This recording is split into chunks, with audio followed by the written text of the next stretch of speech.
दैत्य गुरु शुक्राचार्य कर रहे हैं अपनी राशि का परिवर्तन। जा रहे हैं सेनापति मंगल की राशि में। जय श्री गणेश, नमस्कार। मैं आचार्य संजय द्विवेदी। मेरे समस्त प्रबुद्ध दर्शकों का मेरे चैनल पर हार्दिक स्वागत है। आज मैं शुक्राचार्य के राशि परिवर्तन प्रभाव को लेकर आपके सम्मुख उपस्थित हूं। 25 दिसंबर को शुक्राचार्य वर्तमान तुला राशि को छोड़कर सेनापति मंगल की वृश्चिक राशि में प्रवेश करेंगे। तो मंगल की राशि में होकर इनका क्या प्रभाव मिलने वाला है, क्योंकि शुक्राचार्य प्रतिमाह अपना राशि परिवर्तन करते हैं। वर्तमान समय में यदि हम स्थितियों को देखते हैं तो नैसर्गिक रूप से मंगल तथा शुक्र का आपसी संबंध संभाव है। तात्कालिक मैत्री के कारण ये मित्रवत हो जाता है, जिसके कारण ये एक सकारात्मक परिवर्तन कहलाएगा। समस्त राशियों पर इसका कहीं ना कहीं से एक उपयुक्त लाभ मिलने वाला है, क्योंकि शुक्राचार्य इस जगत में संपूर्ण ऐश्वर्य वैभव को प्रदान करते हैं, सुख संपदा देते हैं, जीवन के समस्त सुखों का अर्जन कराते हैं। स्त्री सुख के कारक हैं। बड़ा भवन, बड़ा वाहन, बड़ी इंडस्ट्री, बड़ा व्यापार, बड़ा पद, बड़ा कार्यस्थल, रत्न आभूषण का समस्त सुख शुक्राचार्य के द्वारा ही प्रदान किया जाता है। शुक्राचार्य का परिवर्तन इसीलिए सदा ही अत्यंत महत्वपूर्ण भी होता है। वर्तमान समय में जो स्थितियां बन रही हैं, जहां पर मंगल तथा शुक्राचार्य का जो एक संबंध है वह विशेष रूप से कुछ योगों का निर्माण कर रहा है। तो इन योगों का जो प्रभाव राशियों पर पड़ रहा है उसी के अनुसार ही परिणाम की प्राप्ति होगी। परंतु ये अलग अलग राशियों के लिए अलग अलग भाव में बनेगा, अलग अलग स्थानों पर बनेगा, उसी के अनुसार ही परिणाम की प्राप्ति होगी। क्योंकि यदि कोई बड़ा राजयोग भी बन जाए परंतु वो त्रिक भाव में हो, दूषित हो, तो उसका उतना लाभ नहीं मिलता।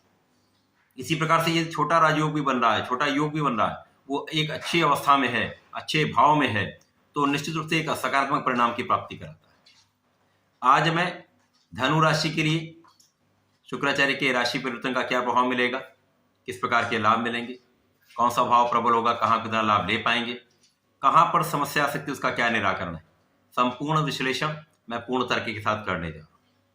प्रिय दर्शकों, ये राशिफल आपके चंद्र राशि पर आधारित है, अर्थात आपकी जन्म कुंडली में यदि 9 नंबर में चंद्रमा विराजमान है तो आपकी धनु राशि है। प्रिय दर्शकों, यदि अभी तक आपने चैनल को सब्सक्राइब नहीं किया तो कृपया अति शीघ्र सब्सक्राइब कर लें, बेल आइकन को प्रेस करके ऑल पर क्लिक कर दें। धनु राशि के लिए ये शुक्राचार्य यहाँ पर लाभ के स्वामी तथा षष्टम के स्वामी। लाभ है षष्ठेश का गोचर द्वादश भाव में हो रहा है। अब द्वादश भाव जो कि एक नेगेटिविटी का भाव है, क्षय का भाव है, डेप्रिसिएशन का भाव है, व्यय का भाव है, एक्सपेंसेस का भाव है, तो निश्चित रूप से ये त्रिक भाव कहीं ना कहीं एक समस्या उत्पन्न करता है। अब यहाँ पर लाभ के स्वामी जो षष्टम के स्वामी हैं, ये जब द्वादश भाव में जाएंगे तो निश्चित रूप से कहीं ना कहीं कुछ नकारात्मक परिणाम की प्राप्ति भी होगी।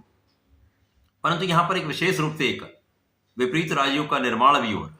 ये विपरीत राजयोग इन विपरीत परिस्थितियों में भी विशेष लाभ देने वाला होता है। अब धनु राशि के लिए शुक्राचार्य का गोचर द्वादश भाव में होकर आपके व्यय को बढ़ाने वाला होगा। निश्चित रूप से यहाँ पर आपके व्यय बढ़ेंगे, अपव्यय की संभावना भी बढ़ती है, अनएक्सपेक्टेड एक्सपेंडिचर होते हैं, तो यहाँ पर आपको इन बिना कारण के व्यय से बचना होगा, नियंत्रण रखना होगा। परंतु जो आपका एक विपरीत राजयोग बन रहा वो आपको विदेश से एक अच्छा लाभ दिला सकता है, अचानक धन की प्राप्ति करा सकता है, एक पद की प्राप्ति करा सकता है, आपके ऐश्वर्य वैभव में तो निश्चित रूप से वृद्धि हो। शुक्राचार्य को द्वादश का कार्यकत्व प्राप्त है। यहाँ पर जब शुक्राचार्य होते हैं तो आपके प्रेम में वृद्धि होती है, वैवाहिक संबंध अच्छे रहते हैं तथा आपके सुख संपदा का भाव प्रबल होता है। यहाँ पर आपके कार्य क्षेत्र में भी कहीं ना कहीं एक प्रबलता का योग बनता है। परंतु जो स्थितियां बन रही हैं वहां आपका लाभ तो निश्चित रूप से बढ़ेगा ही, परंतु कहीं ना कहीं आपके व्यय में भी वृद्धि होगी, तो बहुत बड़ा आप संचय नहीं कर पाए। जैसे भी यहाँ पर कोई किसी प्रकार की धन की समस्या नहीं होने वाली। जो लोग अपने देश में रहकर कार्य कर रहे हैं वहां पर कुछ तनाव हो सकता है, कार्य क्षेत्र में कुछ अवरोध आ सकते हैं, कार्य क्षेत्र में आपके परिश्रम के बाद भी उतना परिणाम प्राप्त नहीं हो पाएगा। इसी प्रकार से कहीं ना कहीं से आपके लाभ में उतनी वृद्धि नहीं हो पाई जितना आप चाहते हैं, या जितनी आपकी क्षमता है, जितनी आपकी एबिलिटीज है, तो आपके योग्यता के अनुसार आपको उतना लाभ नहीं मिल पाएगा। परंतु शुक्राचार्य का द्वादश में होकर आपके शत्रुओं पर विजय दिलाने वाला कार्य होगा। आपके ऋणों से मुक्ति का समय होगा। ऋण लेकर यदि कुछ कार्य करना चाहते हैं तो उसमें विशेष रूप से आपको लाभ मिलेगा तथा यहाँ पर रोगों पर भी आपकी विजय प्राप्त होगी। तथा यदि नई नौकरी का प्रयास कर रहे हैं या नया कार्य क्षेत्र में जाना चाहते हैं तो ये समय आपके इन कार्य क्षेत्र के निर्धारण का है। आप इस समय पे इनमें सफलता प्राप्ति कर सकते हैं। तो शुक्राचार्य का धनु राशि के लिए जो परिवर्तन हो रहा है आपके व्यय को बढ़ाने वाला होगा, परंतु कुछ विशेष लाभ भी देने वाला होगा। इन विशेष परिस्थितियों में आपको प्रत्येक दिन भगवान सूर्यदेव को जल देना चाहिए। प्रत्येक शुक्रवार को भगवान भोलेनाथ पर जलार्चन करना चाहिए तथा कुछ मात्रा में गंगा जल का अर्पण करेंगे, एक मंदार पुष्प का अर्पण करेंगे तो जीवन में आपकी प्रबलता भी आएगी, अनावश्यक कष्टों से भी बचेंगे, समृद्धि में वृद्धि हो जाएगी। तो ऐसा करके इसका लाभ लें। धन्यवाद। नमस्कार।